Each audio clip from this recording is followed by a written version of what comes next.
Alrighty, Tackles and Tinnies listeners, welcome back. Episode 12 of the normal podcast. 2 nights ago, we finished off the fantasy files with Chris and Jake. If you haven't seen that, that's purely Supercoach related.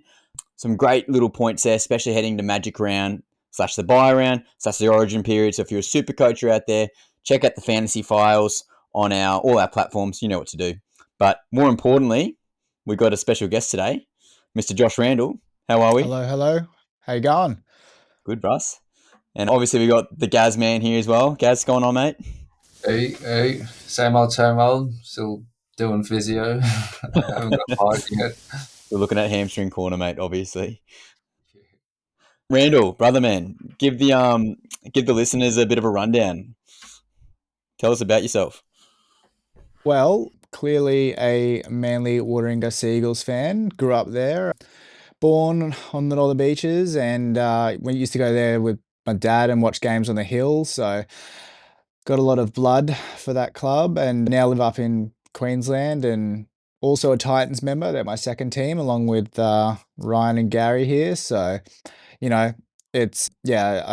I'm blessed to have a team that's won premierships, and it's always good to get behind Manly when the Titans aren't doing well, which is all the time, unfortunately. So, hoping to change. I just want 1 year where we can both make the finals, and just something. So, yeah, looking forward to doing this podcast. It's been a long time. I've avoided it. The slanders, I think, obviously worked. The Josh Randall slanders are always a common occurrence on Tackles and Tinnies. But Randall, I want to ask you a quick question, mate. Wouldn't know. I don't Favorite listen. player for Manly? Favorite player for Manly and favorite player for the Titans? Steve Menzies. Currently. Okay. Currently. Yeah, old one? Okay, give me a new one. Okay, give me a current one. Yeah, old is Beaver. No explanation there. Just worked his ass off, and one of the highest try scorers of all time. Current. Yeah, it's really hard, but I'm gonna go with the obvious answer here and say Tom. Just on his day, no one can beat him. There's not a player on his planet on the planet when he's on that can run with him. So it's just that consistency and injuries, obviously, and everything. So Tom and Beaver for the old dogs. What about the Titans, mate? Old and new. Titans, old. I really liked Matt Rogers. Liked Matt Rogers. He just seemed like a great bloke and great player. Obviously came from the Wallabies. Current, Tino. He wears his heart on his sleeve. Like he has a lot of aura when we're at the Titans game and he's stalking the sidelines trying to get back on. There's just aura around him, and probably Tino, I'd say.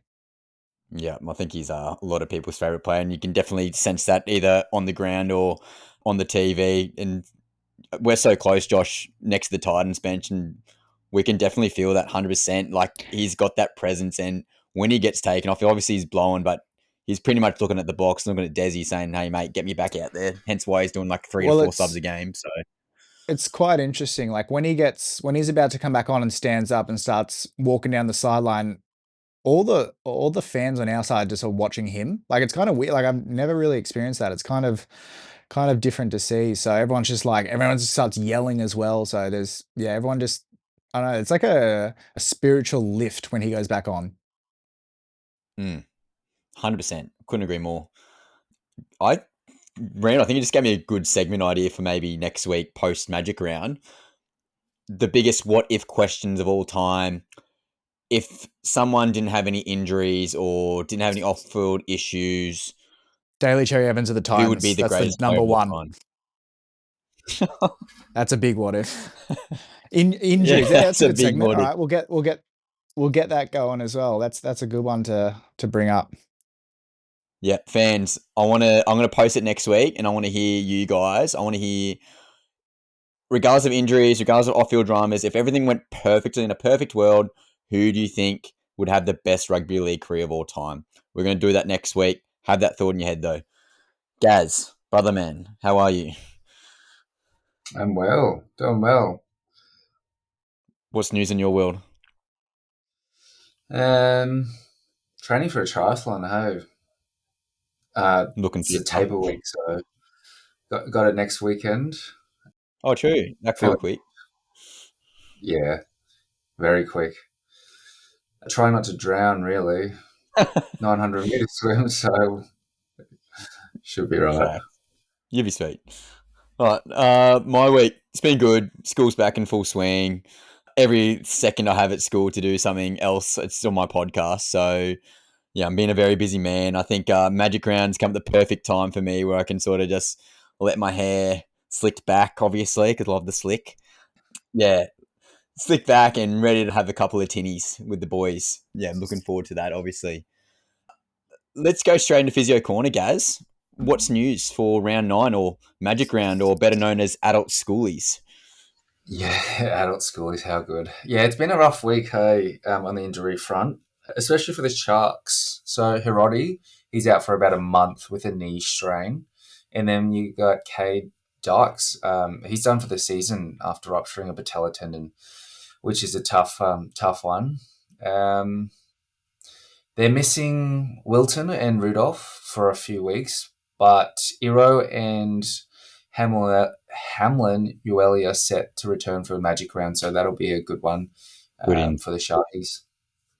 But at the Dolphins, we've got Daniel Saifidi, one of the Saifidi brothers. He's going to miss at least a game with a shoulder injury, but they get back Marshall King, which is huge, Kafusi, and then Kurt back this week as well. Manly, Joshy Gaz, I'm Manley, going to Jason interrupt you there, Saab. mate. Donahue and Kafusi officially ruled out. Saw that tonight on Channel 9. Yeah. Okay. Good Yep. word. Yeah, this one hasn't been updated for like a day. But setbacks for Manly. Jason Saab and Josh Alloway. They're both ruled out. Late scratching. And then Gordon Chan failed a Championship. head knock. Yeah. Kum Tong. It's interesting name. Is that your But favourite yeah. player, Randall? Love the cum. No, he's a good little Had a player. head He's knock. absolutely tiny, but he runs hard. He's It's very interesting at the moment because obviously Lachlan Croker was the number one hooker, and then Jake Simkin and Gordon and Jazz Devanga. Like I don't know what happens, and it's a bit all over the place, and I don't know what's happening with Lachlan. He's been out.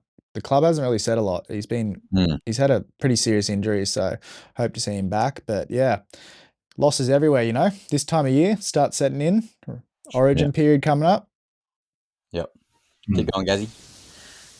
Broncos, they had a big win, but with Adam Reynolds and his shoulder, so scoring a try, but he's been named to play this week, so that's good. Good news. Magic Round. Reece Walsh, knee injury, puts his Origin one hopes in doubt. So we'll look out for Reece Walsh, see what's going on in the next couple of weeks. To the south, they're feeling the pinch with Cody Walker. His calf injury is going to be out for up to 5 weeks, reportedly. And then they've still got Jamie Humphreys and Munro sidelined. And finally, for the Storm, Harry Grant, he should be back around round 10. Jack Howarth, he's out for about 6 weeks or up to 6 weeks with that dislocated shoulder. And that's pretty much it for Physio Corner this week. Gaz, please correct me if I'm wrong, or Randall, you might have heard as well. No hamstrings this week. Is that true? Ooh, someone had a hamstring injury. Someone. Oh. I need to dig. I'm gonna have a look now, but yeah, there was. I think it was a strain though. Yeah. Tightness, hamstring tightness, the old hamstring tightness. What's interesting, Gaz, when I'm putting you on the spot as well, I love to test your knowledge, but the patella tendon injury for Cade Dykes, he was the one putting pressure on Will Kennedy at the Sharks for the fullback position in the preseason. What's his road to recovery like? For me personally, all I get is bloody tendon issues. I know how frustrating it can be. Haven't had a patella tendon myself. What's his recovery going to be like for a professional athlete? Yeah, but rupturing patella tendon. Now that's a very niche one. I've never come across a patella tendon rupture. Usually it's like a quadricep rupture, but patella tendon's like below the quadriceps. So it's like the next one down. It's like underneath your what do you call it? Patella, pretty much that knee bone. In terms of prognosis, it's quite a while. Hey, like the tendon, he's going to need surgery. So he's looking at like months of rehab before he returns. If not, like a season-ending injury. Would that be like 6 months, do you reckon, plus? Yeah, at least 6 months. I'd say like 4 to 6 months, depending on how he progresses. With his range, post surgery, and then weight bearing, ability to walk, and things like that. Yeah, hectic. And the dislocated shoulder gave me some PTSD when I was listening to that, Gaz, because you know all too well about that. Way too well. Yeah. What's his recovery going to be like? I understand for you it's been frustrating, obviously, in terms of confidence, but that's not even a contact sport. How is he going to go back from a dislocated shoulder, Jack Howarth? Yeah, well, unlike myself, Howarth is very, very. He's good. He's good. He'll be all right. In terms of recovery, it's about like 3 to 6 months. So, like his shoulder range is going to be pretty like limited at the moment. He's going to likely be in a sling because he's just done it, but he's going to be progressing his range. So, oftentimes with physiotherapy and with a lot of this rehab post surgery, is he getting surgery? I believe so. I don't want to quote me on that though. Yeah, because with who was it? Cleary. It might have been Cleary or Luai. They decided to do surgery at the end of the season. So like you can get through it conservatively for like 2 to 3 months and then return, but then it's like, well, do you risk get that re-injury? Because the likelihood of re-injuring, if not well rehabbed, is pretty higher. I'm not going to say pretty high, but higher. So would that just be a shoulder reconstruction? Is that right? Or Yep, shoulder reconstruction. okay, interesting. Well, for Joshy, since he's here, Manly boys, Tom Trbojevic pulled up all right last week, but we've obviously talked about hamstring issues and the potential of re-straining or tearing after 2 weeks. This is essentially his second week back. Obviously, he had the knee or the MCL sprain. How's Turbo looking, Gaz, in your eyes? He's got the bye this week. Is that a ideal situation for Manly Seagulls with Tommy Turbo? Oh, definitely. Yeah, bye round, so at least another week rest. Like, there's no point in rushing his return. I mean, for some Manly fans, I don't know what you think, Joshy, but you would rather rest him rather than play him and then you know re-injury type of thing. But yeah, So from it'd like be good for his rehab from a medical perspective.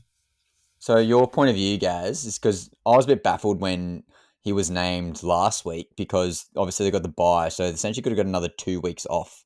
Why do you think Manly put Tommy back on the field a week early, then had a week off? Was more just sort of a testing to see how it'd feel, and then if he felt a bit sore, he obviously got that week rest. What are your thoughts on that from a Manly point of view? Yeah, most likely. So then you're thinking then his like medical team and the physio and the doctors think that he's pretty good. Like Yeah, they're likely very confident in his ability to play. So yeah, he could be most likely sweet for the rest of the season. great It's news. really hard to tell. Yeah. Gary, Josh is getting don't hard over there. don't say things Yeah, like you right, don't sure. say things like that around here. No, You he's your don't boy. I say don't know, that. Josh. He's your boy. What are your I'm gonna thoughts, have Josh? Because obviously you probably watch the games more closely than I would in regards to the Manly Sea Eagles. What did you see with Tommy in regards to the eye test on his return? Was he tentative? Was Yeah, I he? mean, he's one of those guys. He always looks like he's in pain.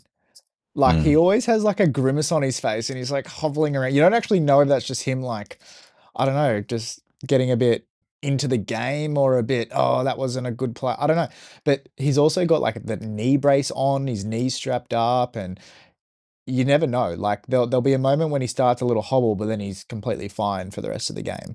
So yeah, like you, I also was like, oh, why wouldn't they just rest him? But now the more I think about it, obviously I'm no physio, but like with a bye week, it seems like if you just just wear him in just a little bit and have such a longer time to recover over this Mm. week. So it seemed like it was deliberate for that Yeah, it reason. was Yeah. definitely optimal timing with the buy. Gaz, any further notes from Physio Corner from you, mate? No, that's it. I just think notoriously with Magic Round, I can't really remember from last year, but just because it's such a big weekend, I think there's usually a lot of injuries. So, well, I hope not, but Mm. yeah, something to kind of follow up. Yeah, definitely. Well, all these HIAs, and that was quite prevalent this week with the Silver Longo, for example. He's contested his HIA, and I believe he'll be playing this week, even though he got the Cat 1, which was interesting.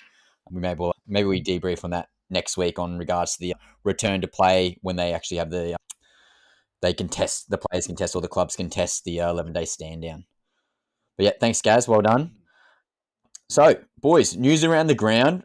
Magic round, bloody good time of year. I know I'm pumped. Josh, you can't speak for yourself, mate, but I'm counting down the hours. Thursday night at 8:30 p.m. But there's definitely some news, and some big news for the Dragons, because they've actually axed their halfback Lachlan Ilias. And so Dragons have officially dropped halfback Lachlan Ilias after a horror Anzac Day game. Broncos say Adam Reynolds will also be fine for that game as well, which is good. So South are looking to debut Lewis Dodd in a similar position at the halfback. What are our thoughts in regards to the halfbacks at Magic Round? So we got Ilias getting dropped. We got Reynolds potentially being fine. We've got Lewis Dodd potentially filling in. What are our thoughts on the halfback situation currently at Magic Round? Gaz, we'll go to you first, mate. Yeah, is this for the Dragons Yeah, with we got Lachlan Ilias Dragons getting out? dropped. We got one potentially not playing, and the other one's making a Yeah, debut. with the with the halves, it's I think with Adam Reynolds. This is me personally. Following the Broncos, so like I'm hoping he stays good and that he is continuing to be fine. I guess from a medical thing, it's like a bit worrying. I mean, like he's just done his shoulder, and just depends on what he's done. But if you put him back out there, it's like, will he be all right, type of thing. And I think the opposition's going to really be testing Adam Reynolds on the day and really giving that shoulder a go. But yeah, Lachlan Ilias. I don't know. I've never really been a big fan of Lachlan Ilias, but yeah, we'll see what the other halfback has in store. And we got obviously Lewis Dodd. Haven't seen too much besides his international performance. We are an interesting watch and see. Randall, what are your thoughts on the three halfbacks? Well, Adam Reynolds is Adam Reynolds, and he's shown he hasn't skipped a beat. Like he can still have those ridiculous games, and especially what was it last week in Supercoach or the week before, 140 or 130 something points. So, in Yeah, terms of the other good boys, I don't actually know too much about them, to be honest. I've obviously like seen a game or two here or there, but I mean, it's a big game to throw a debutant in as well. Like 50,000 at Suncorp. It's different from Park Rugby League. So yep, yeah, it'd be interesting to see how they go and if those decisions are correct. yeah. I saw so King Tongia, I think that's how I pronounce his name, for the Dragons, who's replacing Ilias. The Dragons, yeah. What I've heard, yeah, what I've heard about this guy, he's very dynamic in attack, sort of like a touch footy sort of vibe in the middle, really dominating through the middle of the ruck. Not much of a kicking game. So it'll be interesting with Flanagan having to pick that up, because essentially that was Ilias's job. So I don't know how good their long kicking game is. Obviously, Gutho's more of a passer than a kicker. So you're really looking at Flanagan to pick up the slack where Ilias was primarily doing most of the kicking. What I saw from last year's international game, Panthers versus, I think it was St. Helens, with Lewis Dodd doing that fantastic little finish at the end there. Good kicker, good playmaker, but the problem is Bennett didn't sign him, and that's why he hasn't played. So if Bennett doesn't like him, is that just maybe a clear indicator that he might not be him or might not be ready for the Australian game? And I say this every week, time will tell, but yeah, the halfbacks this year have just been so inconsistent. So hope Lewis Dodd has a crack because, again, they made a huge financial play for him as well. 650K, which is crazy. Oh, wow. So next, yeah, big money, big money. Mm. So big story, next big story, we got Selwyn Cobbo set to hit the open market. So Selwyn Cobbo is open to walking post 2025 with a 900 price tag incoming. Broncos cap squeeze tight with Stags re-signings, Reynolds extension talks, and Walsh Carrigan locked up. So Stags, I think, just re-signed for about 700K.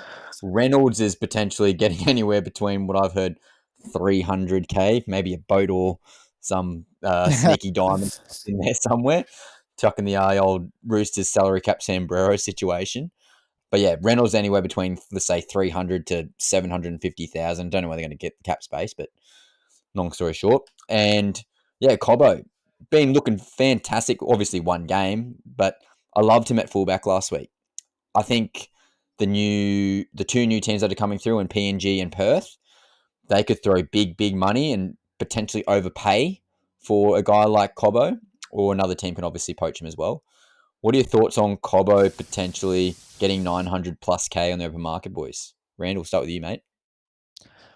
I think 900K is quite crazy, to be honest. I mean, obviously, yeah, I saw the same game as you did with him at fullback, and yeah, I even brought him into my super coach team, just just on the wing, just to, you know, because he's going to be at fullback, and he looked completely different. So look, it's a bit of a gamble, but I don't mind that. So yeah, he's pretty cheap too.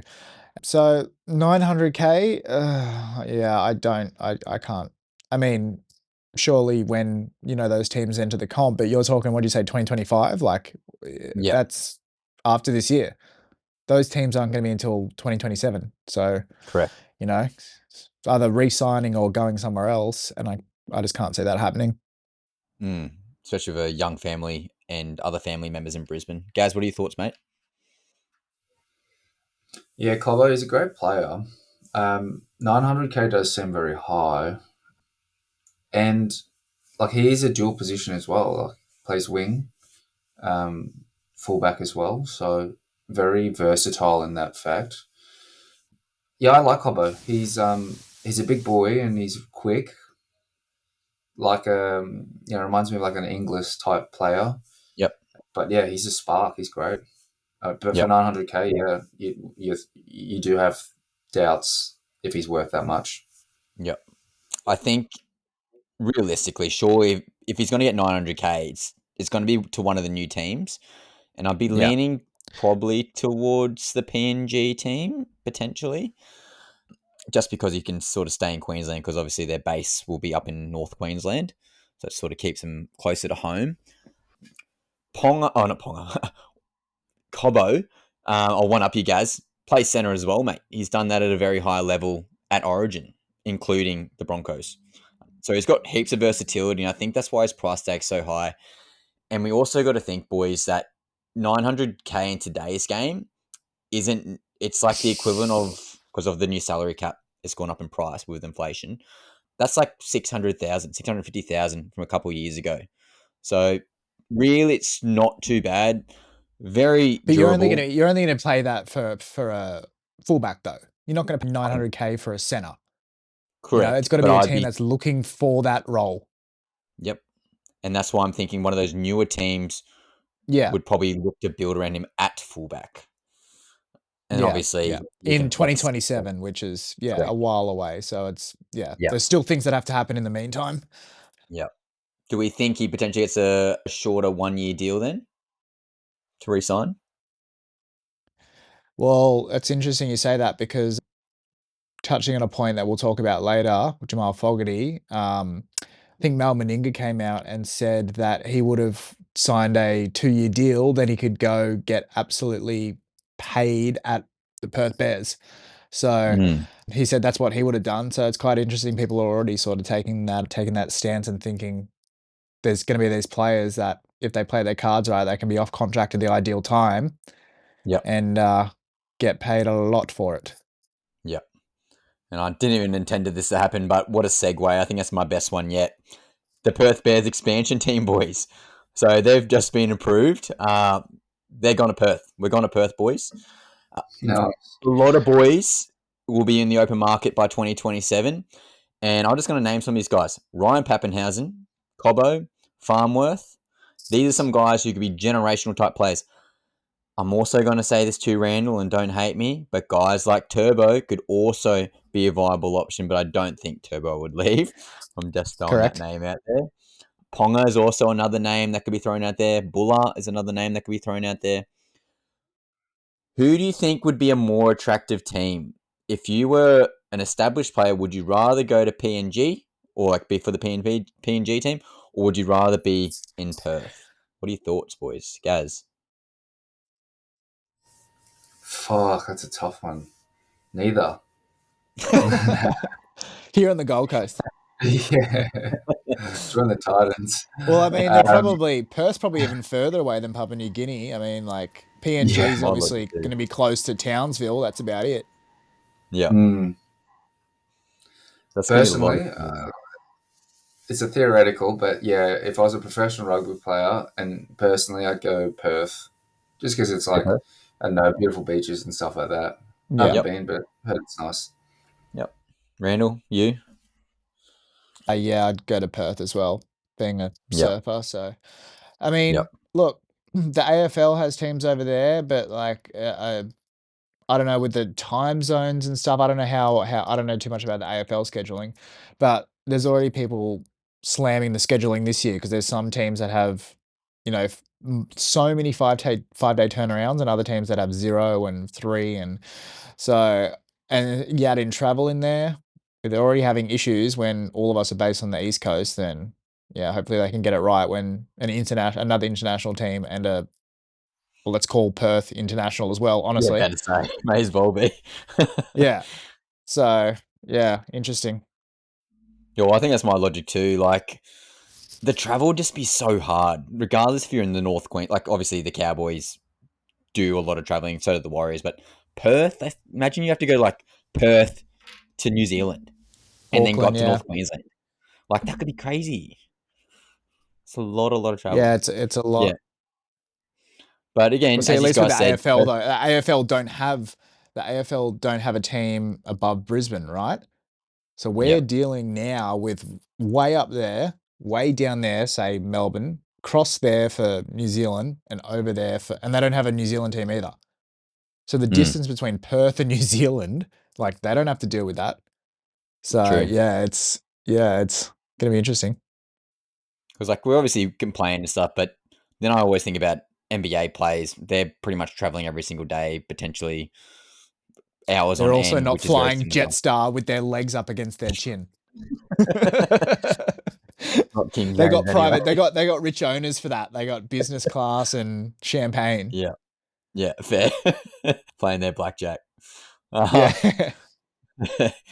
So next story, this is an interesting one. It's a very big theme currently in the NRL. But Abdo denies crackdown despite 18 sin bins in round 8. Andrew Abdo claims and quotes, "There's been no crackdown," but admits the bunker has, quoted, overreached. Sin bins have been up 140%. Foul play reports up 75%. The bunk will now only step in for serious foul play, not minor garbage foreplay later. What are our thoughts on the not crackdown of the sin binning? Gazzy, start with you, bro.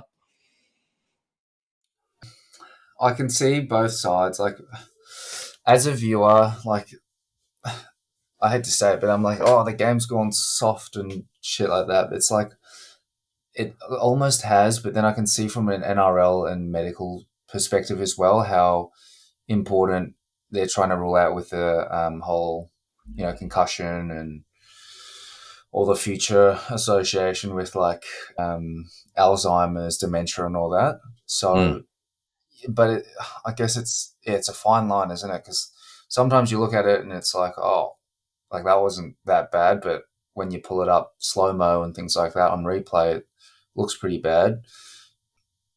Yeah, I don't know. It's interesting, yeah, with the whole sin binning. Definitely a lot more frequent per game, or actually per round. Well, 18 last round is crazy. What's your thoughts, Randall? Well, kind of confused by it all because Andrew also said that there was no directive given for this crackdown and stuff. So I don't know where this has come from. And he said there was never, and he said that the bunker would never supposed to go back multiple plays or a play unless it was a serious offense. This has happened somehow. Like, how is this just start? What is it? Just a rumor that started amongst the refs or something? Like, he keeps saying it's not a crackdown, but yeah, I don't understand if they were never supposed to go back multiple play. So now they're only saying, I believe, that they're only going to go back for send off offenses, right? Not sin bins. Yeah. So this started somehow. So it's quite perplexing to be.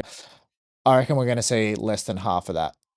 Magic Round. Like I'm hoping. they don't want to be embarrassed NRL. They don't want their pants pulled down at like their marquee. Like this is the biggest regular season weekend of the year, right? They don't want their Yep. marquee event to be tarnished by just getting ripped to shreds in the press. So I reckon we're going to see less than half of that Well, in maybe terms if we of sin get the bins. time stone from the Avengers and we rewind 2 years ago, it was the sin bin fiesta, and then that's It's where it all deja vu, isn't originated. it? Yep, that time of year, eh?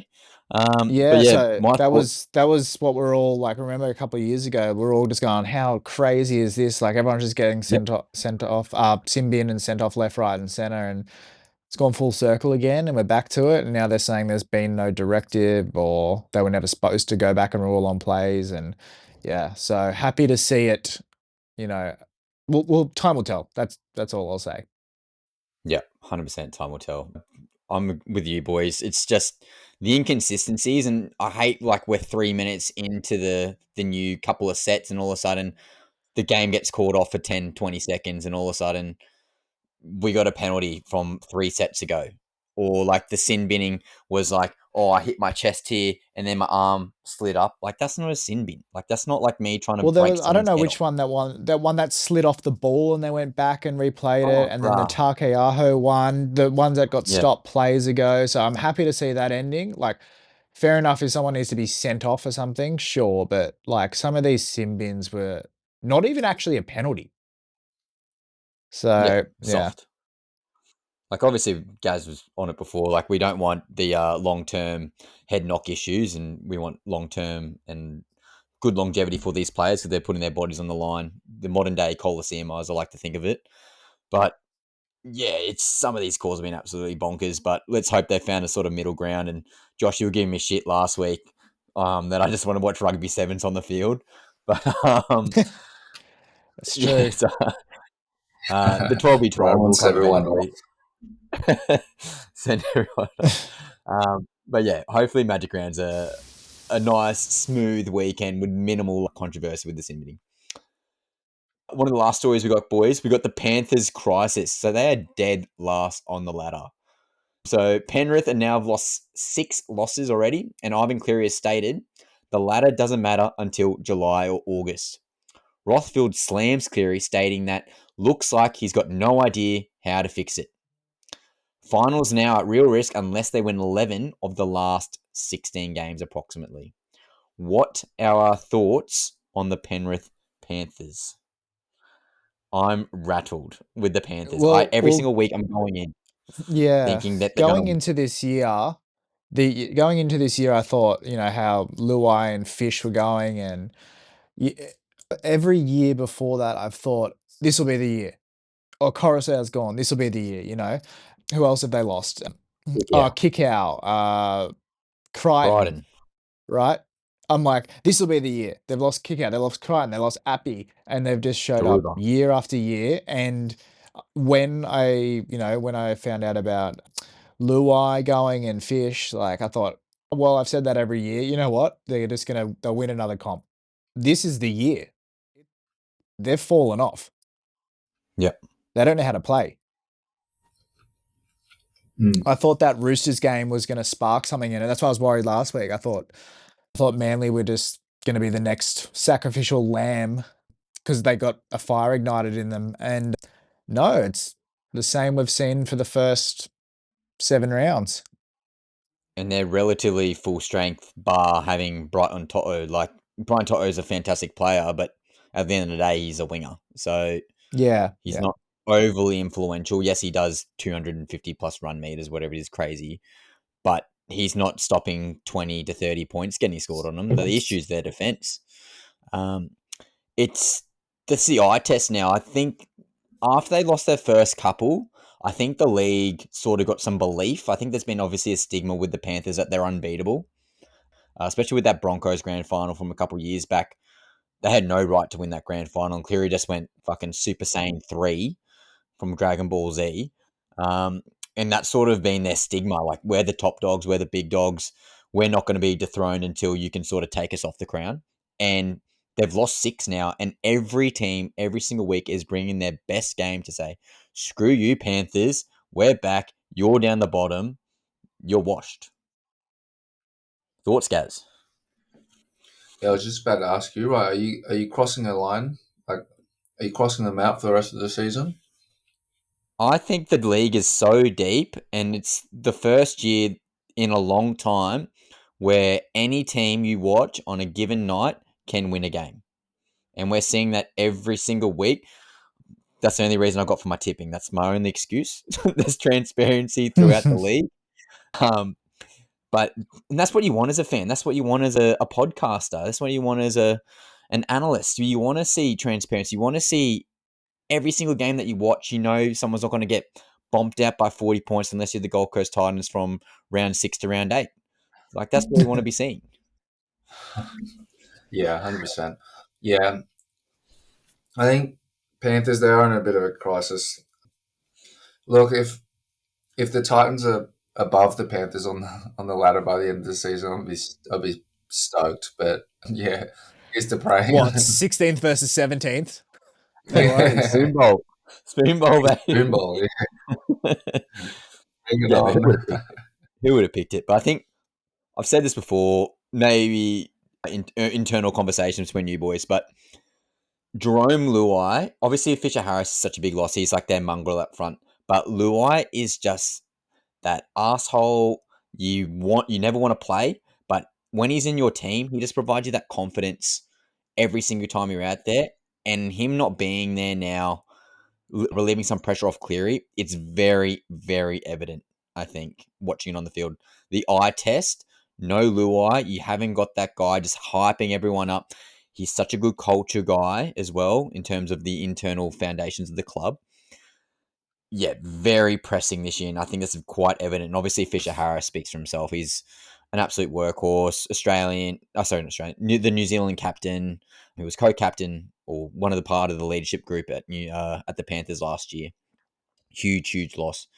But Randall, we've spoken about this a couple of times internally, but you can't have depth for 7, 8 years in a row. Like, if you're doing well and you become a dynasty, people are going to poach your players, whether they're from grassroots or your top talent. And we're seeing that from both levels. And I sort of said to you as well the other week, I was like, it kind of sounds strange, but I feel sorry for the Panthers. Like, a team that's just won all these 4 comps in a row, but they just get, raped and pillaged essentially for their players that a lot of them, they've developed from a grassroots 100%. level. So, but that's why we have salary caps, and otherwise it'd be like the English Premier League over in England with soccer. Like, they literally, these big clubs that just have all the money, the Man Cities, and they just win every year. The Liverpool's, Man United's, they just money wins comps over there. So I'm grateful for our situation. Yeah. I think another discussion point, not this podcast, but the NRL draft. And I think this is where teams like the Panthers should get compensation, obviously, because they've got so much young homegrown talent, same with the Broncos, etc.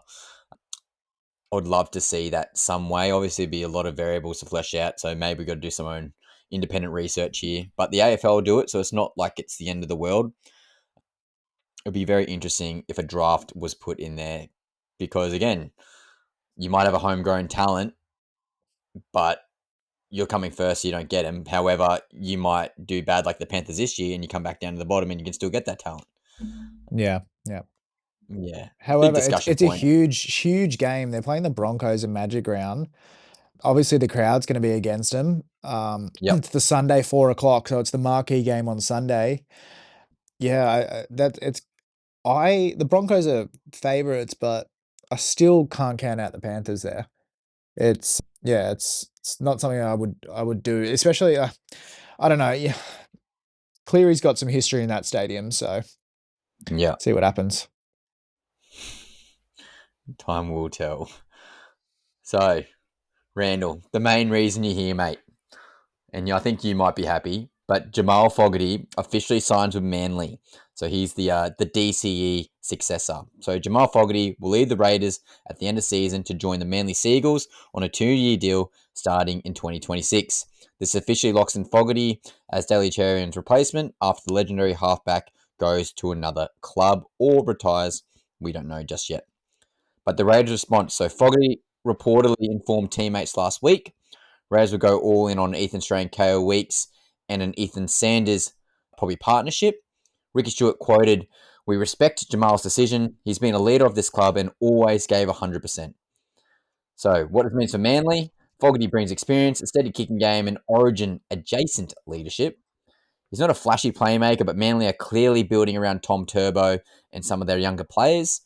And Sea Eagle fans may be split, maybe potentially looking for a different Narkey name, but this is a perfect person to ask. Josh, what are your thoughts on Fogarty? First of all, it's a 3-year deal, not 2. Yep, thank you. Canberra apparently offered him a 2-year deal, but there's a lot of this weird he said, she said sort of stuff going on. So Jamal's come out and said that pre-season he tried to lock in a 1-year deal with the club, with his manager, and the club rejected it.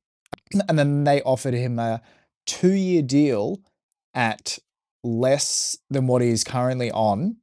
And also, it's reported that it's $1 million less than the Manly deal, so that would put the offer at like 500,000. So very, very interesting their take on it. So I don't know. And Jamal came out and issued a statement saying, yeah, he wanted to stay and they just wouldn't play ball. So, and then they offered a 2-year deal, but then Manly offered 3 to get it over the line. So look, I'm stoked with it. Ever since I heard that Cherry was leaving, it was, this was also when Galvin wasn't on the market yet, essentially. So the halves were just, and then Dylan Brown signed with the Knights. So there was a sense of dread, but then also it's sort of just come up. There's been a couple of, halves come out. And so I'm happy that they signed Jamal for sure. Like it's his experience. He's 30, 31 or 32, I think. So he's an older half, and I think it's because he started his career. I think when he had his first full year with the Titans, he was like 26 or something. He was a late bloomer, right? When they got him from the Burleigh Bears. He wasn't one of these 18-year-old halfbacks that had just come through and blitzed everything, So he was sort of a late bloomer. So yeah, look, very excited. Goal kicking as well. It's good backup as well for Ruben Garrick. I know Ches kicked goals as well, but like Jamal's like an actual, goal kicker, a first choice goal kicker. So add some depth there. And yeah, I've been a fan of him. Like obviously with us being Titans members, when he left the Titans, we haven't heard a single Titans member ever say, oh, like when that was announced that they were happy about it. Ryan, I'm sure you remember the feeling of like, what the hell? Why have we let Jamal go here? It was odd. Our captain. Yes. Stupid. It was very odd. Yeah. So, and yeah, they didn't want him. So he went to Canberra and now Canberra don't want him. So he's kind of been kicked out by a couple of clubs now, essentially. So yeah, very excited. Got a bit of a boot on him as well, so that fits nicely into that. And it'll just be interesting to see how him and Brooks complement each other. Yep.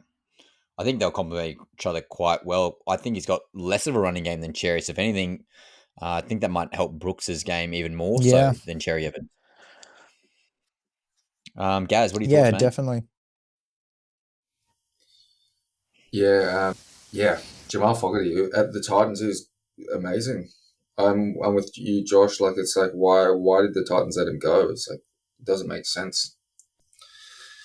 And yeah, I think great addition to the Sea Eagles, to Manly. So yeah, Sea Eagles will have to be my second team, eh?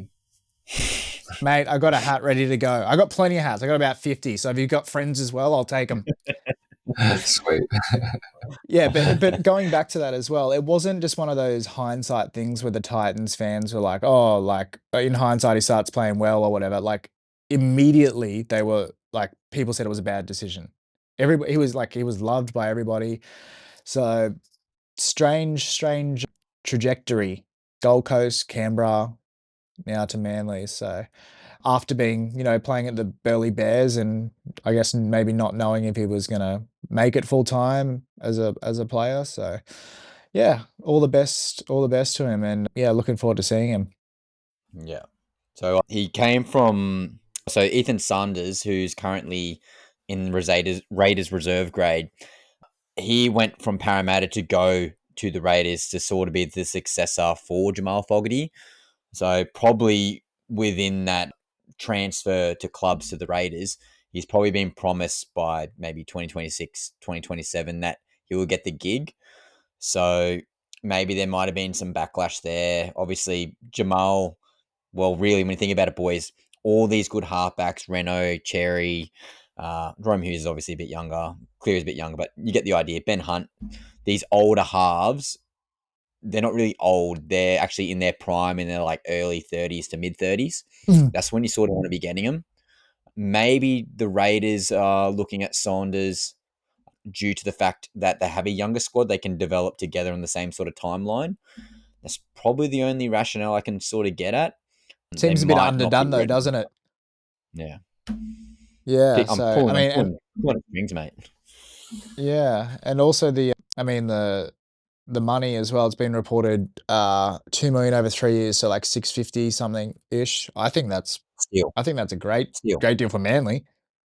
Bloody oath it is. That's Absolutely. absolute When steal. halfbacks are a premium, yeah, it's quite a good deal. So happy with that. Look, I was always nervous when then Lachlan Galvin announced that he was looking to go elsewhere because like you just know some club's going to throw over a mil at him.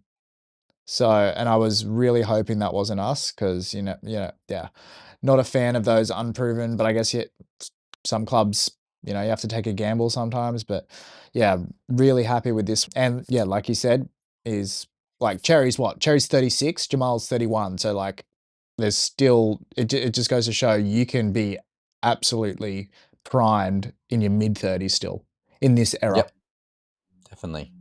Well, Renault and him are quite similar how they play. Renault's always got a bit more flair, I guess, to his game. But in terms of stature, in terms of size, in terms of speed, in terms of how they kick the ball, very, very similar. So that's good sign for the Manly Sea Eagles because that's 4 years more at least. So that contract should age like fine wine, hopefully. Time will tell. We'll see. So We will we see. got Cap of fact results from round 8. So boys, we got the Broncos beating the Bulldogs 42-18. So the key talking points from the Australian Sun. The Broncos delivered a full half blitz, scoring 6 unanswered tries to lead 34-0 at halftime, effectively ending the Bulldogs' unbeaten start to the season. Adam Reynolds orchestrated the onslaught with a masterful kicking game, whilst the Bulldogs' discipline unravelled, resulting in multiple sin binnings and reports. So key stats, the final score was 42-18, halftime was 34-0, 7 tries to 3 to the Broncos, 7 from 7 conversions for the Broncos, 3 sin bins for the Bulldogs, 1 to the Broncos, and 8 penalties each for each team. We also got some key standouts here. We got Renault absolutely blitzed it with 1 try, 3 try assists. We got Payne Haas obviously dominant in the middle. He's a gun. He's a god. Dean Mariner obviously beneficiary from Reynolds' kicks. He did a couple of early crossfield kicks for Mariner in the corner. And we obviously talked about Cobbo earlier on, doing that transition to fullback, really straighten up the attack. Obviously, Walsh is more of a sweeper. Cobbo's more just pin his ears back and run through the line. Some of the biggest things, to talk about, boys, is the disciplinary issues for the Bulldogs. So, Satili Tupanua was sin bin for a shoulder charge and later placed on report for raising his knees into contact for a Broncos player. How the heck he did not got sent off, let alone sin bin? Now that I do not is know. a bunker intervening send off. Oh, bruh, 100%. Yeah. And you got I two actually more. can't believe I can't believe I don't know which Broncos player was it, but he took it pretty well, but he copped a full force knee to the head. Big and dude was, as well. Yeah. Yeah, but Tupanua's got 5 match ban, and then Josh Curran got sin bin for a shoulder charge, and Montoya as well got sin bin for high contact, essentially was a shoulder charge. And Matt Burden got placed in report for a high tackle on Billy Walters, according to ABC News. Gaz, you already talked about Renault's shoulder injury. Looked like a burner, but then came off late with his shoulder. A lot to digest, a lot to dissect. We already sort of talked about the 18 sin bins. Was it 3 of them were from this game? Should have been a send-off as well. What do we think about this game, boys? Tupanua, absolutely brain fart McGee. Randall, what are your thoughts? Yeah, I mean, great for the Titans. That's all True. I mean, True. I still don't think they're going to win, but it couldn't have probably had a better result for the Titans, like some key players out there. So yeah, it was a very interesting game. I only watched the highlights of that one, but just I did watch the highlights, but I went back and watched it live on the sin bins and the knee and everything just to get the full picture, and it looked even worse. So, yeah, not too much more to say about that. And I'm happy for the bunker to intervene on send-offs there. But yeah, I will say though, boys, it is a school night and I'm going to jump off. Leave you two to do your segment together. I'm on curfew. Ryan and I have an appointment with the golf course tomorrow. And then a huge 3 days. Absolutely massive. And I still need to pack. So I'll leave it with you two and can't wait for the weekend. See you on the golf course, mate. See you guys. See you tomorrow morning. See ya. I'll shoot it probably about a 1:35 tomorrow, honestly. See you guys. See you, bro. Gaz, what are your thoughts on the Broncos, mate?